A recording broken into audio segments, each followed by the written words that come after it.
para el aceite. ¿Cuál es el mecanismo de acción que tienen estos dos? Son anticolinérgicos. Perdón. Impiden la degradación de anticolina. ¿Ya? Es su función. Entonces, si ustedes lo agrupan, son un montón de medicamentos que les han puesto. Pero si los agrupan, entonces es más fácil que ustedes puedan aprender. Y ya luego de eso ya van viendo el detalle de cada uno. Pero agrúpenlos primero para que puedan familiarizarse y luego de eso ya ya estudian las diapositivas. Porque si no y lo estudian de memoria, pues, les puede ir bien, pero se van a olvidar. ¿Ya?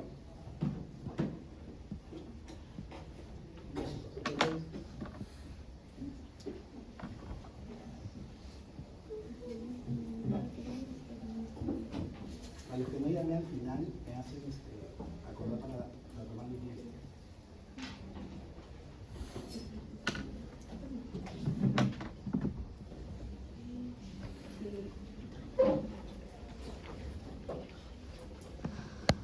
Entonces, chicos, ¿sí se ve hacia atrás, se ve la letra? ¿Sí?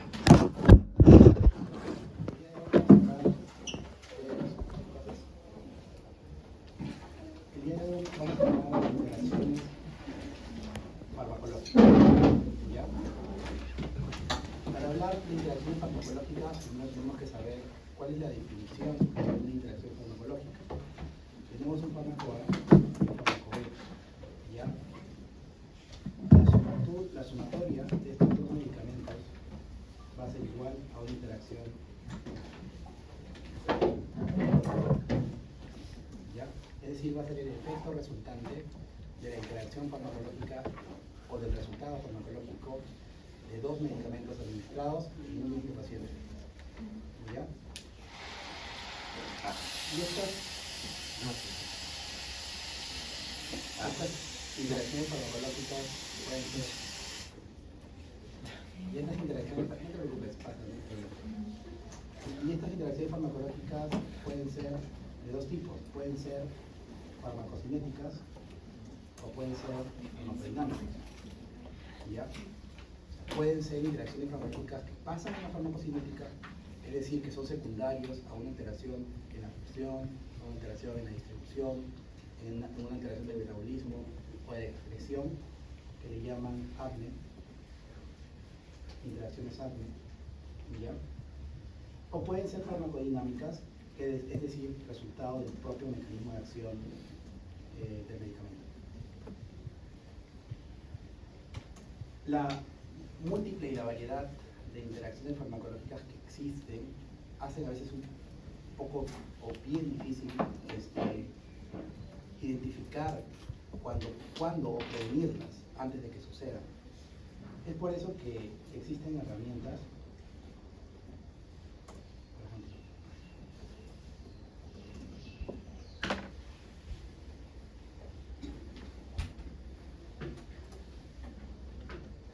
Existen herramientas en internet en donde ustedes ponen, por ejemplo,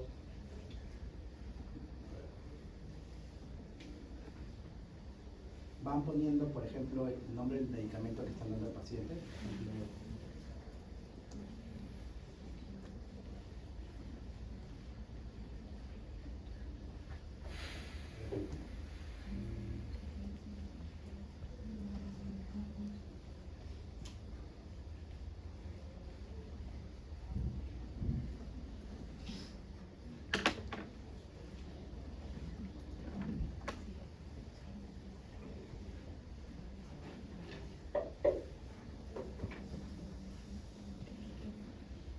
Tengo pacientes que están haciendo todo esto, ¿ya? Entonces hay herramientas en internet que les van a permitir a ustedes decir si un paciente puede o no desarrollar, no me digas, ya bueno, tengo que dar una cuenta aquí para ver, ¿no? Pero hay herramientas que me permiten saber si es que estas páginas me van a decir tal medicamento con tal medicamento interaccionan y pueden producir esto, tal medicamento con tal medicamento interacciona y pueden producir esto, ¿ya? Y estas herramientas nos ayudan a nosotros a tener cuidado. En nuestro país la farmacovigilancia es muy escasa, no hay mucha farmacovigilancia. Pero en otros lados, si los de farmacia vienen y te dicen, doctor, ¿sabe qué? Este medicamento está interaccionando con tal cosa, por favor, les sugiero cambiarlo. Entonces, eso es lo que normalmente se debería hacer, pero bueno, no pasa mucho, no he visto. Ya, entonces primero vamos a hablar un poquito acerca de las interacciones farmacológicas farmacodinámicas, ¿ya?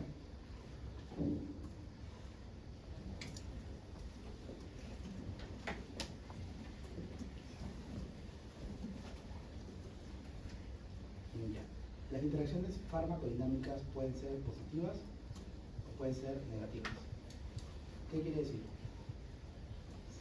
Si son positivas, es decir, la interacción farmacológica de A más B va a ser positiva, va a ser mayor, ¿ya?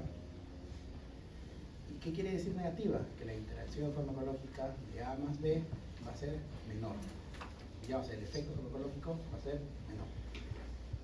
Entonces, ¿cómo se le llama este más? Se le llama sinergismo, ¿verdad? ¿Y cómo se le llama este menos? Antagonismo, ¿verdad?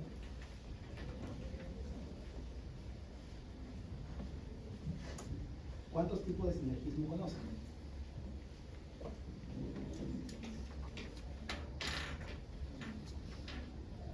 Sinergismo de adición, potenciación. Ya, solamente les voy a hablar de dos. Ya ustedes, hay uno más, no los quiero confundir, lo revisan después, una vez que entiendan estos dos. ¿Ya? Adición y potenciación. Y antagonismo, ¿cuántos hay?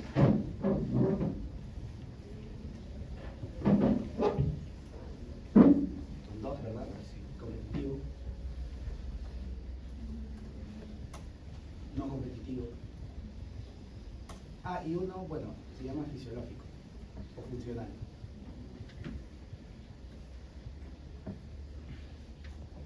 Ya. Entonces, primero hablamos del sinergismo de adición. ¿A qué se refiere un sinergismo de adición?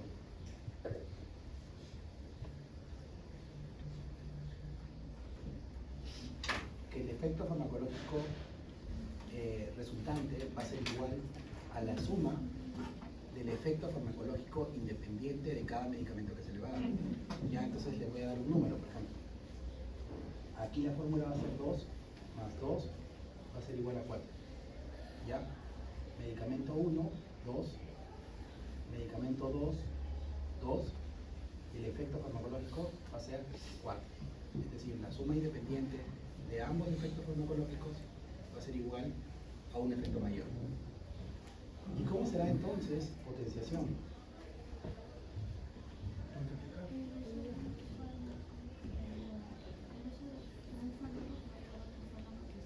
Perfecto. Pero potenciado, ¿ya? Son multiplicados. Y es así. 2 por 2 es más de 4. ¿Ya?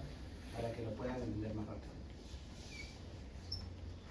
Una vez teniendo estas definiciones ya en la cabeza, ya podemos hablar un poquito más acerca de cada uno. ¿En qué circunstancias ustedes creen que se puede estar dando el primer mecanismo de sinergismo de adición?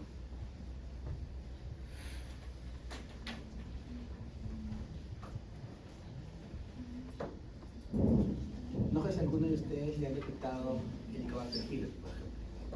No sé si a alguien le han detectado el Helicobacter pylori, ¿no? O a algún familiar de repente. Para el tratamiento del Helicobacter pylori, por ejemplo, el tratamiento erradicador del Helicobacter pylori se hace a base de 3 medicamentos, ¿verdad? A base de amoxicilina, a base de claritromicina y a base de omeprazol. Y va aumentándose o disminuyéndose medicamentos adicionales dependiendo a la sensibilidad del microbio, etc. ¿Ya? Estos dos medicamentos de aquí tienen efectos farmacológicos independientes, pero al darse al mismo tiempo, en esta circunstancia, mejoran el efecto farmacológico independiente de cada uno de ellos. ¿Ya? Y este es un caso claro de sinergismo de adición.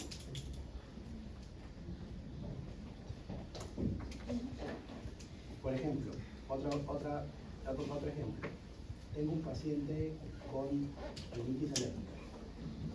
Es decir, el paciente, ya sea por alergenos, contacto, polvo, frío, etc., está en una situación en la que viene a la consulta por rinorrea, obstrucción nasal, dificultad para respirar, etc. ¿Ya? Yo decido darle 2 medicamentos, que es lo que usualmente pasa.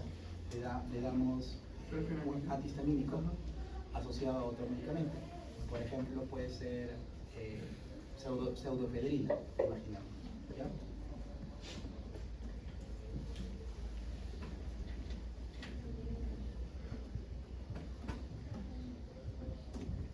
Igual, son medicamentos que tienen efectos farmacológicos diferentes, tienen mecanismos de acciones diferentes, pero el efecto farmacológico que van a conseguir ambos a través de mecanismos farmacológicos diferentes va a ser mayor.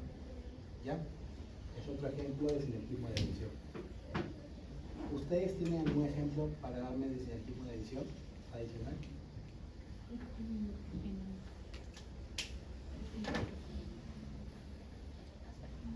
Les doy 2 minutos para que busquen. ¿Ya? Para que ustedes, pero el ejemplo que busquen, que sea de medicamentos que ustedes ya hayan visto. ¿Ya? Porque más o menos estén familiarizados.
¿Ya, chicos, lo encontraron?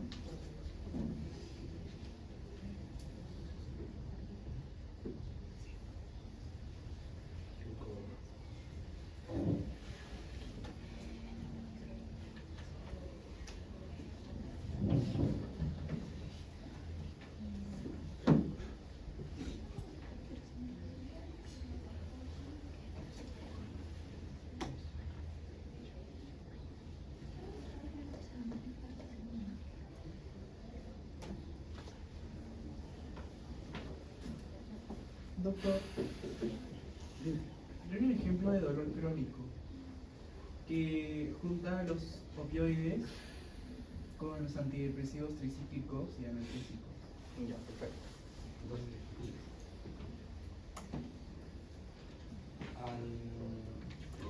neuralgia del trigémino. ¿Ya? La neuralgia del trigémino es una enfermedad en la que tiene distintas causas, pero en general se produce por una compresión del nervio trigémino. ¿Ya? Hay diferentes causas, vasculares, tumores, etc. Pero se comprime el trigémino. Esta compresión del trigémino produce inflamación del nervio y dolor. Es uno de los dolores más agudos que pueden ocurrir en el ser humano. Y muchas veces el tratamiento con analgésico solo no es suficiente para el manejo. Y es por eso que se asocian otras cosas. Y por ejemplo, aquí son muy útiles opioides más tricíclicos, ya que es lo que decía Franco, o opioides y antiepilépticos como carbamazepina, por ejemplo, ¿ya? O opioides y antidepresivos también, ¿ya? Entonces yo me cojo del sinergismo de adición para dar un efecto farmacológico mejor al paciente, ¿no? Mejor efecto farmacológico al paciente. Otro ejemplo.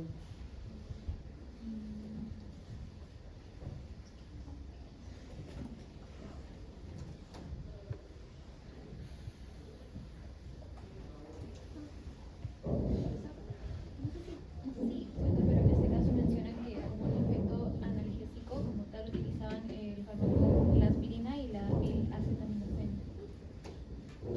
Analgésico. Sí, en otros ya. Okay. Sí, está dentro de la teoría de los efectos. Ya. Pues aquí no utilizan mucho la aspirina como analgésico, ¿ya? Pero sí, en otros países sí suelen utilizar la aspirina como analgésico y vienen presentaciones combinadas con otros medicamentos, como por ejemplo el paracetamol, ¿ya? Que son analgésicos leves, entre comillas, para el dolor. La ventaja que tiene es que obviamente los efectos adversos que ocurren con ellos es mínimo, ¿no? Tanto con la aspirina que con el paracetamol son muy pocos, ¿ya?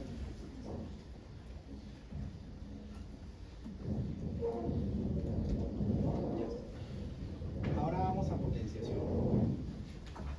¿Qué medicamentos? Ya, potenciación dijimos que el uso independiente de ambos medicamentos potenciaba por mucho más el efecto farmacológico de estos medicamentos. ¿Qué ejemplo podemos encontrar aquí?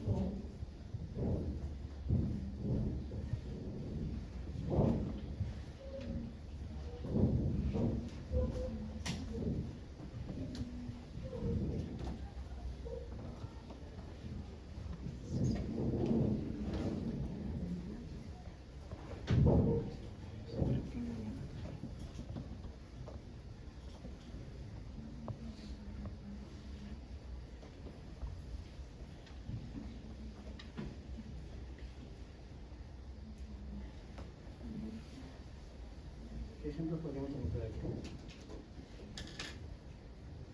Amoxicilina y ácido clavulánico. Faringitis bacteriana.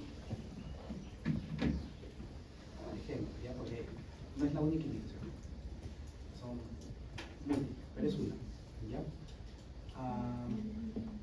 Amoxicilina más ácido clavulánico. La amoxicilina es un antibiótico dentro del grupo de betalactámicos penicilinas, ¿ya? De tercera generación.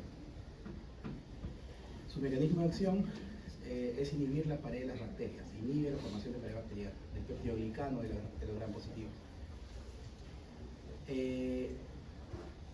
Y el ácido clavulánico es un inhibidor de beta-lactamasas.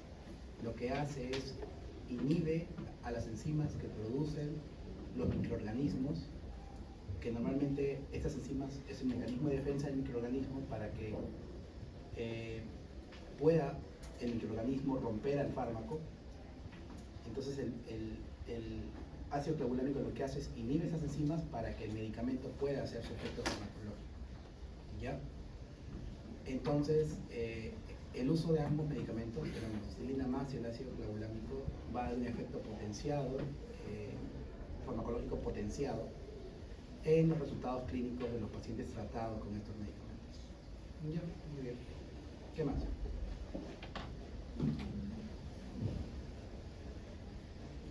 Por ejemplo, ustedes están en su seguro, ¿ya? Ustedes saben que en el seguro a veces no hay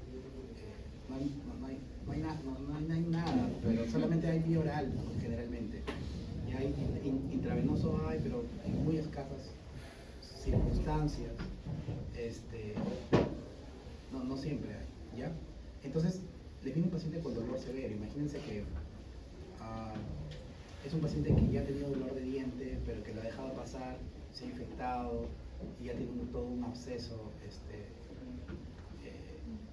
dental, ¿no? Entonces, ustedes solamente tienen medicamentos vía oral, solo vía oral, ¿ya?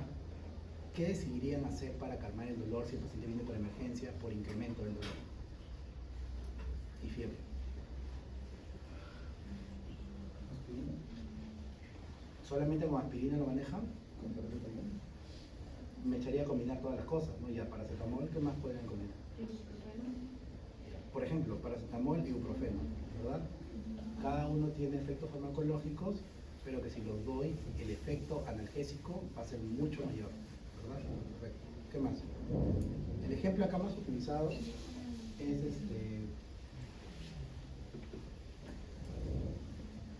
paracetamol como opioide, ¿ya? Más tramador, ¿ya? Que en las farmacias se vende como Salviar, como son una sola capsulita, ya viene combinado ambos medicamentos, ¿ya? Eso es a veces a los que le llaman medicamentos de marca. Entonces, son medicamentos que el paciente ya no tiene que combinarlo, ya no tiene que tomar 2 tabletas, sino solamente toma una sola, ¿ya? Por ejemplo,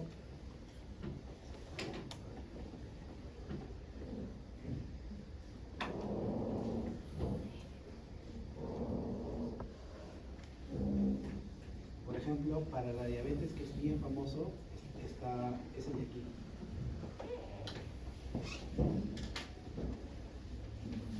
Que es metformina más sitagliptina, ¿ya? O sea, son 2 medicamentos, metformina, que es cuando veamos diabetes vamos a ver que es el base, casi para la gran mayoría de circunstancias clínicas, y a partir de eso se van agregando las nuevas familias, pero ya esto de aquí me proporciona los nuevos medicamentos. Uno de ellos es sitagliptina, asociado con metformina, que el beneficio para el control glicémico es muy bueno, ¿ya? Entonces, y esto se le llama, por ejemplo, es uno de los tipos de medicamentos de marca que ya vienen combinados. El paciente ya no tiene que tomar 2 medicamentos, sino solamente una sola pastilla, ¿ya? Y igual se consigue un efecto potenciado. En este caso también entraría dentro de este ejemplo, ¿no? Ya, ¿qué más? Corticosteroide inhalado con con formoterol. Ya.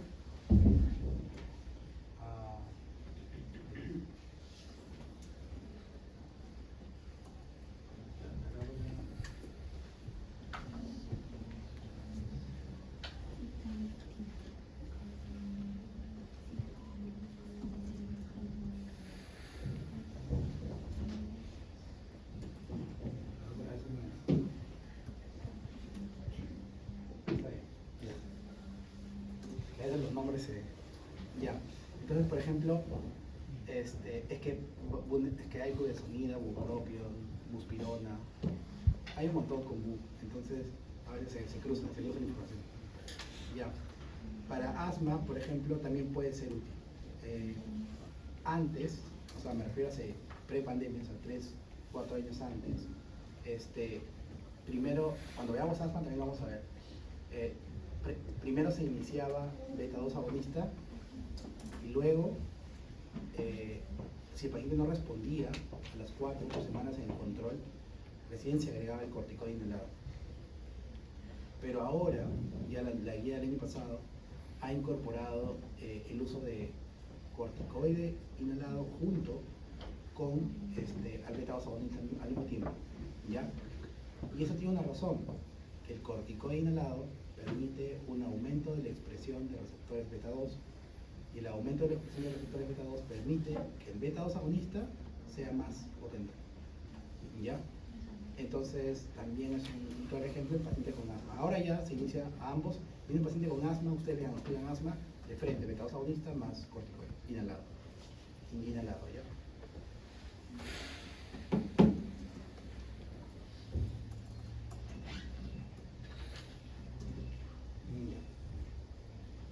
Y luego vamos viendo los demás, los más ejemplos, ¿ya? Antagonismo competitivo. ¿Cuál es la diferencia entre un antagonismo competitivo y no competitivo?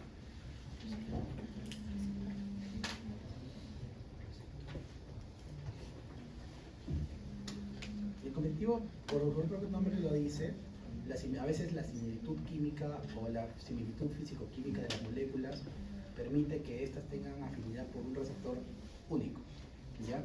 Y compiten por ese receptor, ya sea receptor o ya sea enzima, o ya sea, no sé, ¿ya? Porque ahora diana farmacológica ya no solo es receptor, ahora puede ser casi cualquier cosa, hasta interleuquinas específicas, ¿ya? Y no competitivo se une en un sitio alostérico o en un sitio adicional y la unión a este sitio permite la inhibición del efecto farmacológico o la disminución del efecto farmacológico producido por el otro medicamento, ¿ya? De estas dos, ¿cuál les va a venir? Antagonismo competitivo. ¿Por qué les va a venir antagonismo competitivo? Porque es lo único es casi lo único que se aplica al ser humano, ¿ya? ¿Por qué? Porque el antagonismo competitivo, uno, lo van a ver en casi todo, y dos, se ve en paciente que se intoxica y requiere antídoto. Ustedes utilizan el antagonismo competitivo para poder solucionar. O sea, el mecanismo por el cual ustedes lo solucionan es antagonismo competitivo, ¿ya? Son muy pocos los ejemplos, por no decir uno o dos, del antagonismo no competitivo versus 100 del antagonismo competitivo, por ejemplo, ¿no? Entonces, fija primero. Y aquí están todos los intoxicaciones, antídotos. Y entonces, ¿qué ejemplos ustedes encontrarían dentro del antagonismo competitivo? La intoxicación por metanol. Y en este caso sería utilizar etanol para...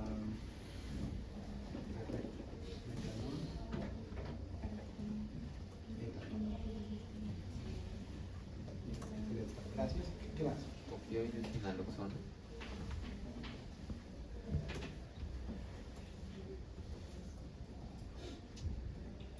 Opioides y naloxona, ¿ya?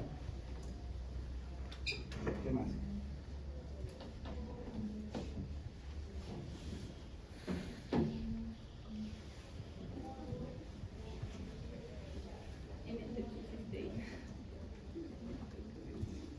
Ya, ¿qué más?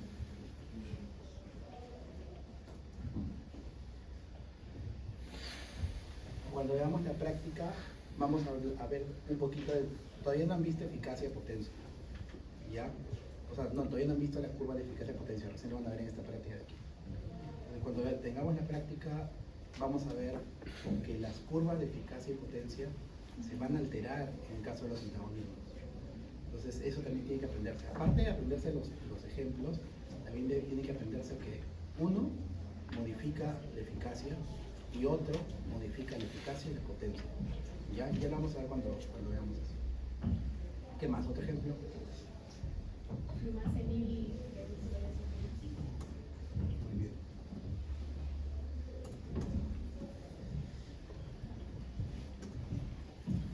Ya.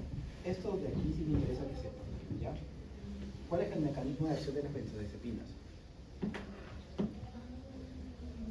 Ya, dígame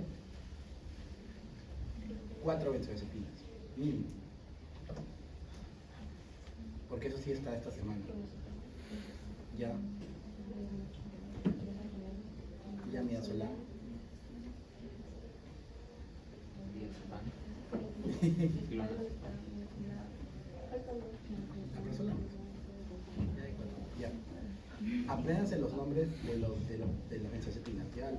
La benzodiazepina es un medicamento que se utiliza bastante porque la utilidad que tiene o la indicación que tiene es múltiple, ¿ya? Son hipnóticos, son sedantes, son miorelajantes, son anticonvulsivantes.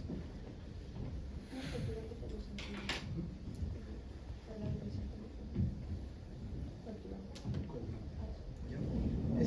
utilidades clínicas. Siento que me estoy olvidando de una, pero ya eso lo cumple.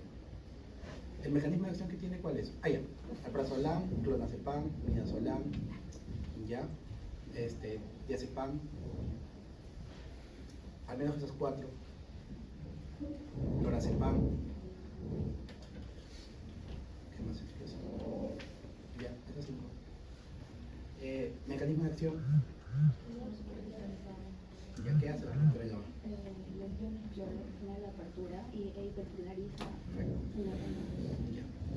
Perfecto. Tiene una, el receptor GABA A, GABA tipo A, tiene un sitio para unión a benzodiazepinas. ¿Ya? La benzodiazepina se une al receptor GABA A, permitiendo un incremento de la entrada de iones cloro a la neurona. Esto produce un proceso de hiperpolarización neuronal, potenciando los efectos del GABA, de la molécula GABA. ¿Ya? Por lo tanto, es un depresor del sistema nervioso central. ¿Ya? ¿Ya? Entonces el flumazenilo se va a unir al mismo sitio. La intoxicación por benzodiazepinas es bastante frecuente, es bien frecuente, porque es una de las cosas que generalmente la gente tiene más a la mano y se lo toma. ¿Ya? ¿Lleva a la muerte? Casi no, porque la mayoría toma 10, 15, y eso generalmente los pone en un periodo de sedación profunda, que muchas veces requieren soporte ventilatorio, soporte con medicamentos que mejoren de repente el corazón, etc. Pero no necesariamente nos lleva a la muerte como otros medicamentos sí. Y el flumazenilo tiene la función de que durante ese proceso de hospitalización pueda sacar, porque ustedes saben que en el cuerpo todo es a mayor concentración, mayor afinidad, ¿verdad? Si yo meto mayor cantidad de moléculas de flumazenilo y con el tiempo la cantidad de benzodiazepinas va disminuyendo, la afinidad por el receptor con el flumazenilo va a ser mayor y por lo tanto el periodo de intoxicación va a ser menor. ¿Ya? Con los opioides también sucede lo mismo y también me interesa que ustedes lo sepan, porque también son grupos farmacológicos bien preguntados en antagonismo cognitivo. Mecanismo de acción de los opioides. No, primero, ¿para qué sirven los opioides? Como analgésico. Perfecto, analgésico. Sí, analgésico. ¿Ya? Perfecto. ¿Cuántos grupos de familias conocen de opioides? ¿O cómo se clasifican los opioides?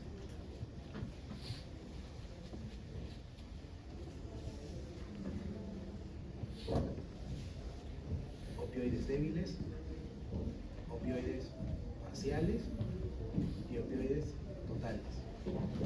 ¿Ya? Los opioides débiles, un ejemplo nada más. Un opioide débil, un ejemplo, tramadol. ¿Ya? El tramadol es un opioide débil. ¿Ya? Un opioide parcial.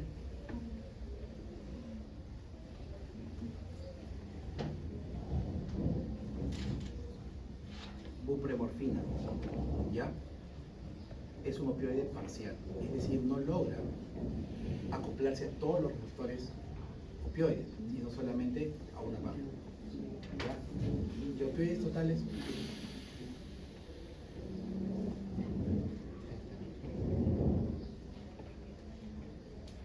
morfina, por ejemplo, fentanilo, por ejemplo, Codeína. heroína, que es droga, pero también es un opioide total. ¿Ya? Ya, mecanismo de acción. A todo nivel de lo que era la neurona, si no me equivoco, al momento de la liberación de los neurotransmisores, al momento de la formación de las vesículas como tal, impedía en este caso esta formación y por lo tanto no salía el terminal presináptico. Y entonces, por ejemplo, en el caso de la norepinefrina como tal, en lugar de salir, no lo hacía y por eso es que el fármaco era como tal. Ya, pero hay algo más importante todavía. ¿Cómo se la baja? Exacto, ya. No se olviden, en el cuerpo hay receptores de endorfinas, endotelinas. Ya cuando veamos opioides lo vamos a ver un poquito más a detalle. Los opioides se unen a un tipo de receptor que se llama receptores MU. ¿Ya? Entonces, y este es un mecanismo de acción, ¿no? Antagonizar a los receptores MU, que son los receptores de endotelina, ¿ya? Impide que la endotelina se una a su receptor y por lo tanto hace su interferencia. Ya cuando veamos opioides vamos a ver un poquito más a detalle. ¿Ya? Eso ahí tienen que saberlo siempre porque independientemente si sea primera parte o no sé si sea primer examen o los posteriores exámenes, siempre puede venir. Son bien preguntados. ¿Y qué más tenemos en competitivo?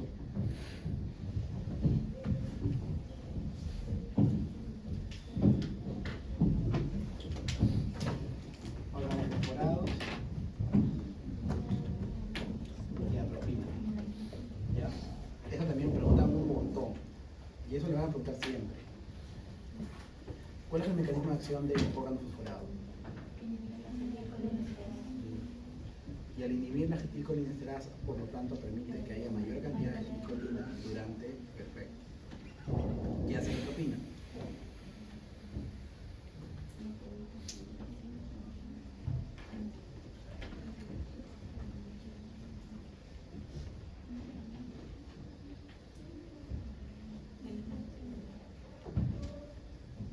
Es competitivo, ¿no? ¿Qué creen que pasa? No importa, a mí no me importa si lo buscan ahorita, normal.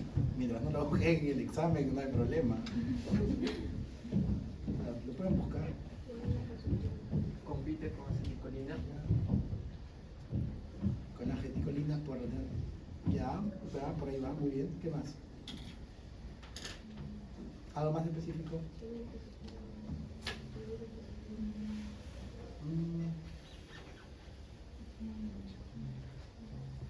Ya, ese mecanismo de acción lo tienen que saber sí o sí. Les voy a preguntar en la práctica igual, ya en la pizarra, pero ese mecanismo tiene que saber sí, o sea, sí o sí.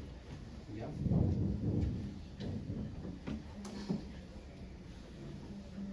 ¿Qué más? Otro ejemplo.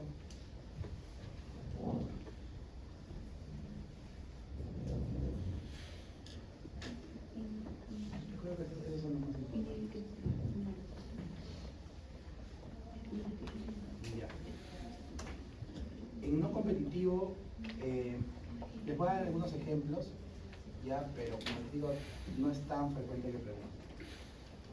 Verapamilo y dopamina.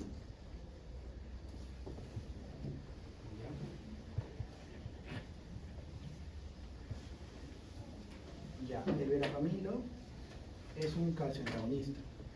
¿Ya? Ustedes saben que durante el proceso de expresión de receptores en las membranas celulares, uno de los iones más utilizados para poder expresar moléculas en las membranas es el calcio. El calcio permite que las vesículas salgan y se puedan expresarse. Teóricamente, los calcioantagonistas, porque es teóricamente, no, en la práctica clínica no se ve, teóricamente, los calcioantagonistas disminuyen la expresión de receptores. En este caso, uno de los receptores mayormente disminuidos son los receptores alfa-adrenérgicos, ¿ya? Y la dopamina tiene afinidad por receptores alfa-adrenérgicos, ¿ya? Obviamente también con sus receptores dopaminérgicos, ¿no? Pero también con los receptores alfa-adrenérgicos. Por lo tanto, disminuye el efecto, entre comillas, de un medicamento que se llama alfa-metildopa, ¿ya? Que es un medicamento utilizado para la hipertensión durante la gestación, ¿ya? Pero es teórico nada más, ¿ya? La parte de aquí. Y fisiológico se refiere al antagonismo producido dentro del cuerpo. Por ejemplo, adrenalina y acetilcolina. Por ejemplo, insulina, glucagón, insulina y adrenalina, y así. ¿Ya?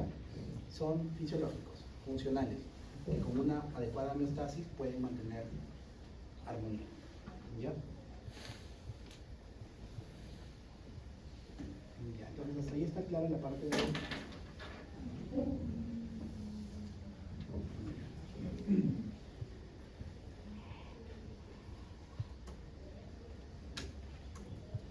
Ya, ahora vamos a interacciones de la farmacocinética. Ya, primero, absorción.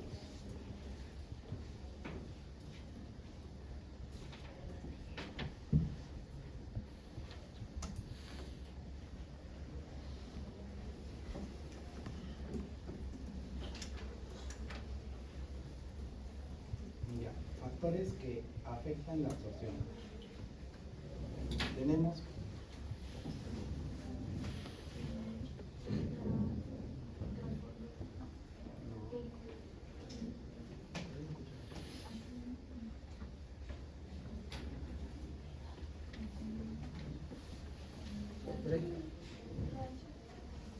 muy bien. Uno, la alteración del pH gástrico. ¿Ya?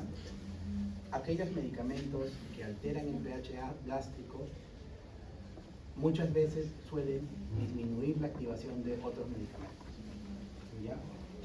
Por ejemplo, ¿qué medicamento puede alterar el pH gástrico? Muy bien.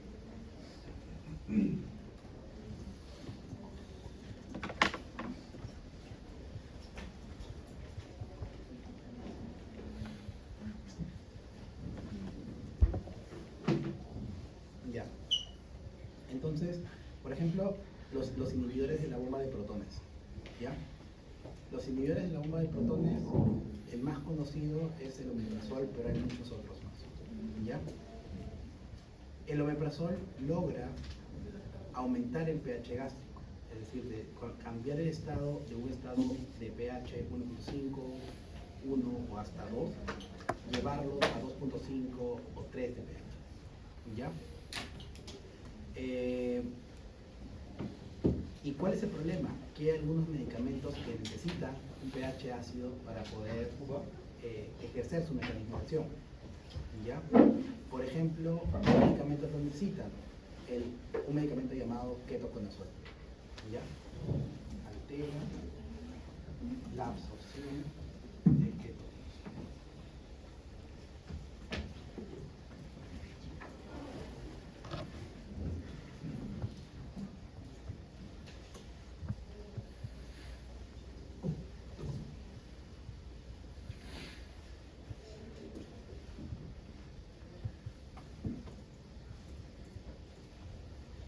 Ya. ¿Qué otro factor afecta la absorción?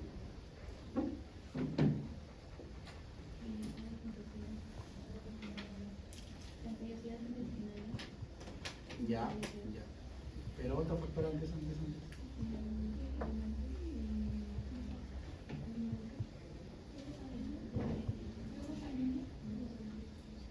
Ya, pero antes, absorción.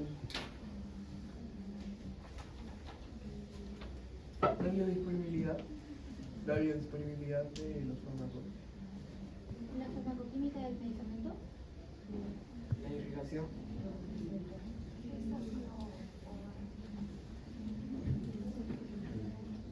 Si tengo un intestino que se mueve rápido o se mueve rápido, motilidad. Bien, ya pasamos por la farmacodinámica, y ya estamos en la farmacocinética de los medicamentos. ¿Ya? ¿Qué medicamentos podrían alterar la motilidad intestinal?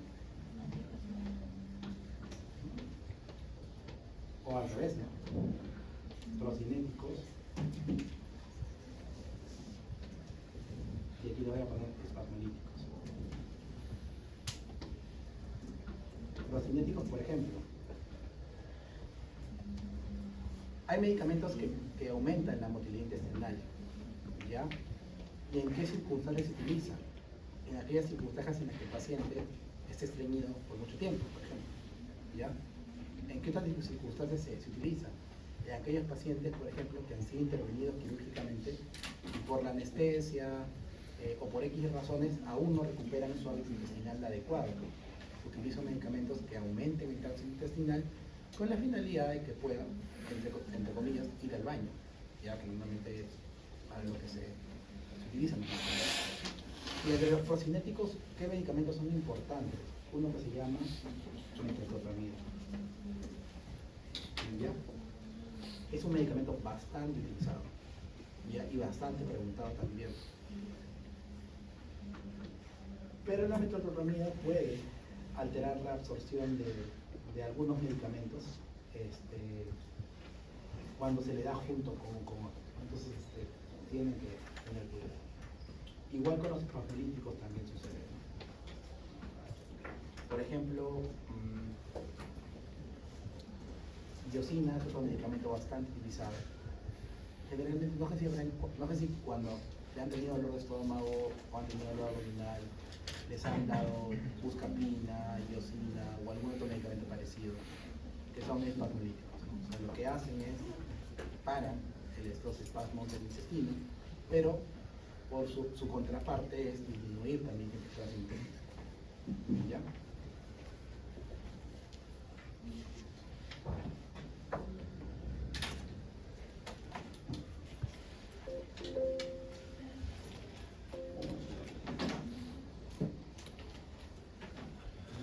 ¿Y qué otra cosa más podría alterar la absorción de los medicamentos? Alteración en el flujo sanguíneo. Ya, pero eso lo vamos a ver un poquito más allá de absorción.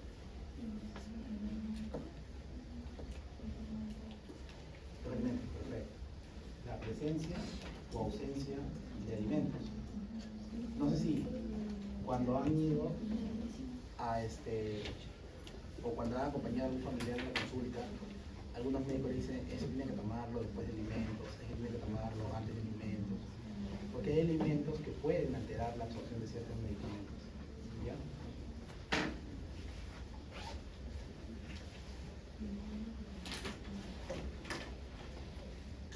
Por ejemplo, los alimentos ricos en grasa pueden disminuir la absorción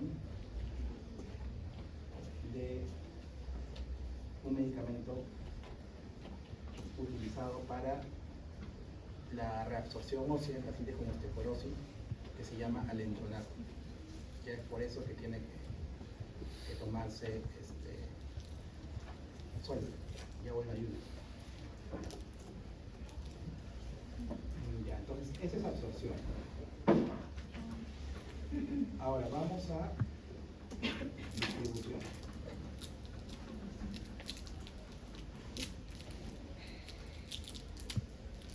¿Qué factores pueden afectar la distribución del medicamento? Ya. Muy bien. La primera es la unión a proteínas plasmáticas.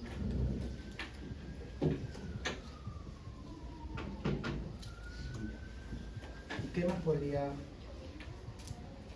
alterar la distribución de los medicamentos?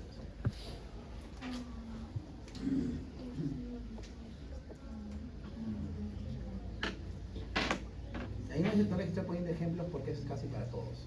Ya ustedes saben que la gran mayoría de medicamentos son una proteína plasmática, casi todos. Entonces, si tengo un paciente desnutrido, un paciente con enfermedad hepática, por ejemplo, ustedes saben que el hígado produce proteínas, es una de sus funciones. Un paciente con enfermedad hepática les va a hacer hipoalbuminemia.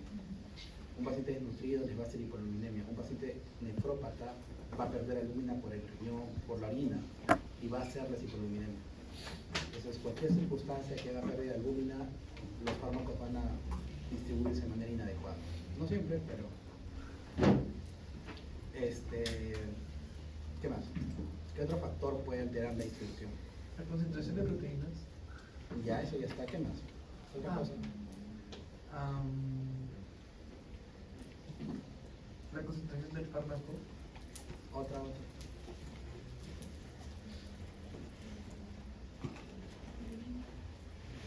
que es un mar. Imagínense que es un mar. Las proteínas son el barco. Si no hay barco, no se transporta. ¿Ya? Y la otra es, si no hay agua, tampoco se transportan, ¿verdad? Entonces es hipovolémico. ¿Qué circunstancia que altere el volumen circulante puede también alterar la distribución de los medicamentos? ¿Ya? Y ahí tampoco les pongo ejemplos porque también es casi para la cantidad de medicamentos. ¿Ya?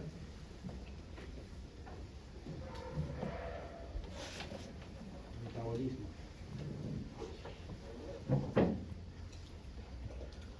¿Qué factores alteran el metabolismo de los medicamentos?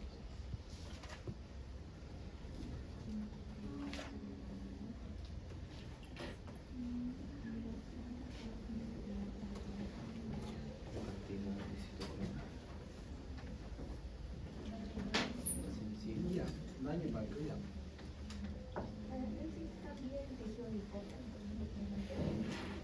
Las enzimas hepáticas. Muy bien. Ahí está. Ahí hay daño hepático, pero más que todo es enzimas hepáticas. ¿Ya? Porque ahí va a depender de la estimulación o de la inhibición de las enzimas hepáticas. ¿Ya? Es decir, el metabolismo se va a alterar si es que no hay enzimas hepáticas o están inhibidas, o si es que están muy estimuladas. ¿Ya? Por ejemplo, rifampicina y anticonceptivos. La rifampicina, ¿ya? Altera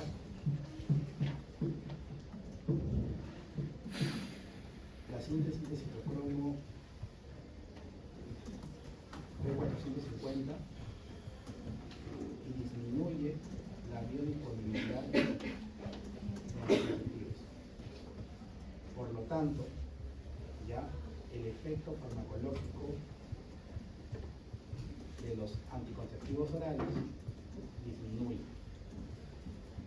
Y la paciente puede salir gestando si es que está tomando rifampicina. ¿Ya?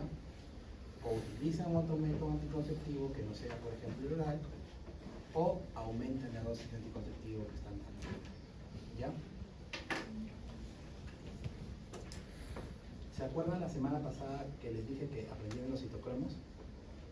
¿Se lo aprendieron?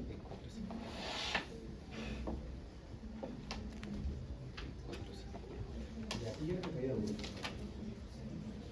CIP 348. ¿Para qué sirve ese de ahí? Para la mayoría de...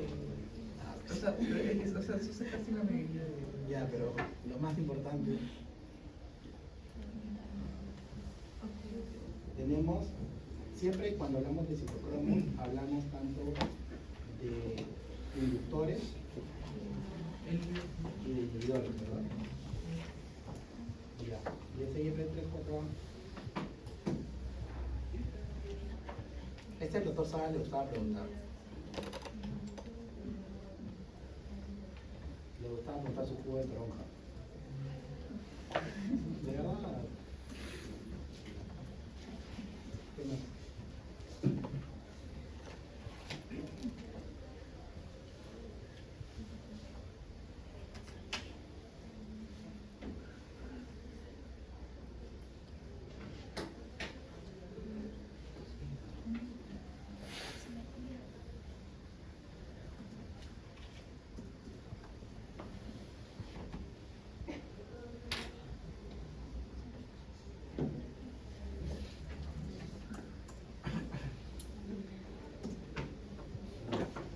Inhibidores, entonces, eritromicina, ketoconazol, ¿ya? Jugo de toronja. Inductores, tenemos rifampicina, carbamazepina y fenitrolina. ¿Cuál es la diferencia entre hablar sobre un inductor y un inhibidor? ¿Cuál será el efecto sobre los medicamentos?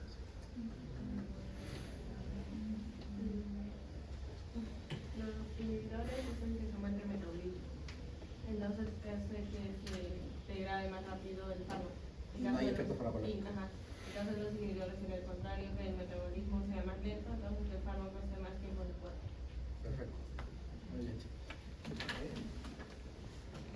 Entonces, ahí tienen tres. Hay otro citocromo, que es la CYP 2D6. Igual. Inhibidores, inhibidores.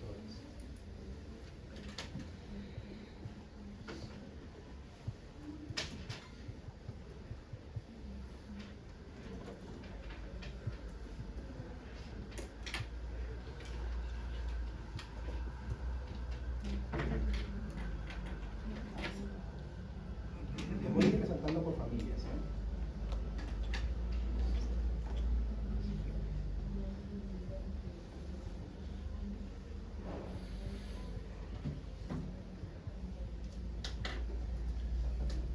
Ya.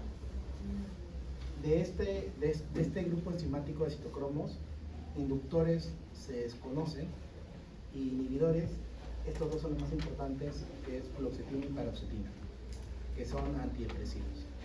¿Ya?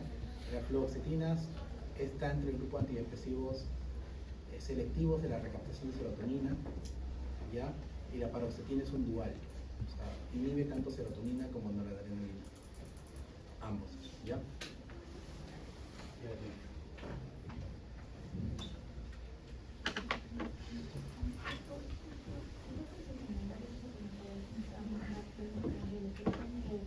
Sí.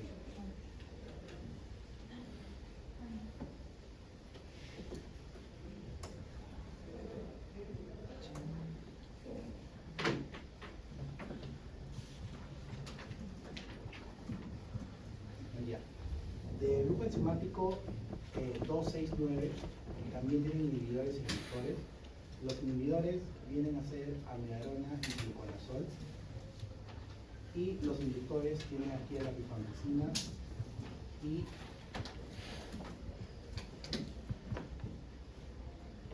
benzoína.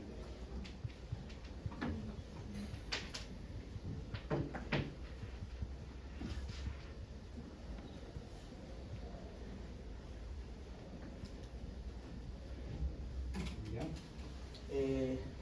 Amiodarona es un inhibidor bastante importante. Tiene que aprendérselo porque amiodarona da interacciones farmacológicas con un montón de medicamentos. Warfarina también es un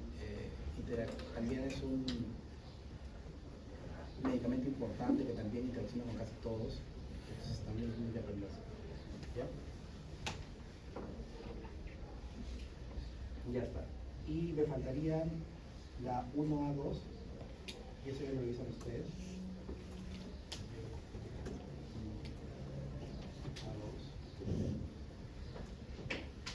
Y la 2, 6 y 9. Ya eso lo revisan ustedes.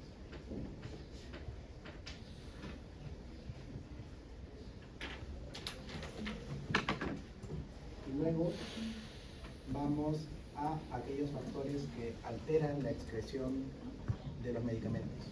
¿Ya? ¿Qué factores pueden alterar la excreción de los medicamentos?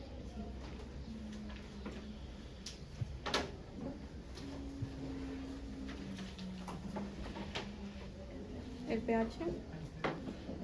El pH que de la... El pH de los fármacos en comparación al pH del organismo. Porque hay ciertos fármacos que debido a su actividad van a ser excretados por vía renal. Y otros fármacos que debido a su acidez creo que van a ser excretados por vía rectal. Ya, puede ser algo más común que eso.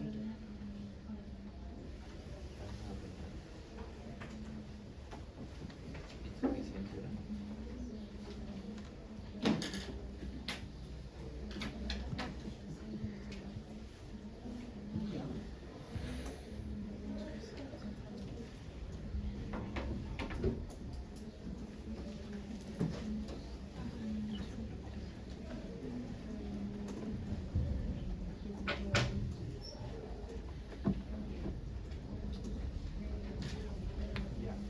Aquellos medicamentos que son capaces de alterar la tasa de filtración glomerular por una alteración del flujo sanguíneo renal.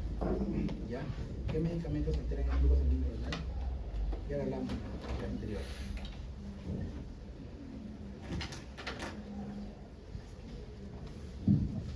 ¿Cuál es?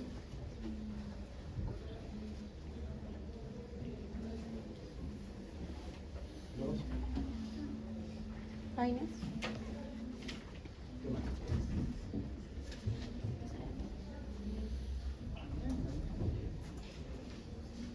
Principalmente los de asa. ¿Qué más?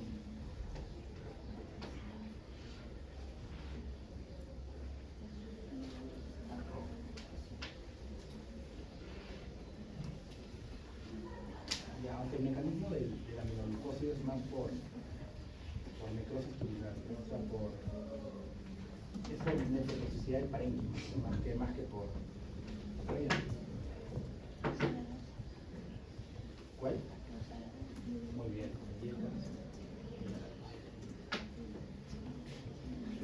Ya. Aquellos medicamentos que alteran o que compiten por el mismo transportador renal. ¿Ya?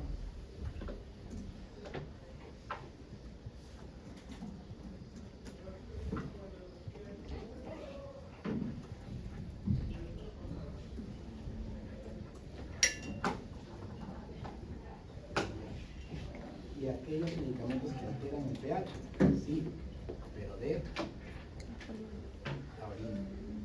¿Ya?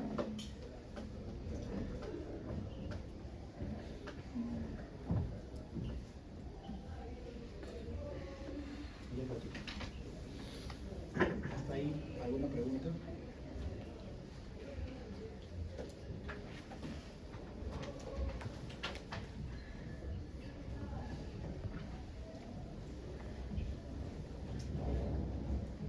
Ya chicos, faltan 20 minutos. En grupos de 4 van a usar un ejemplo fuera de los que hemos hablado, en donde utilicen cualquier tipo de interacción farmacológica. ¿Ya? Si quieren tocan sinergismo, si quieren tocan potenciación, adicción, antagonismo, y explican un poquito por qué se da el proceso. ¿Ya?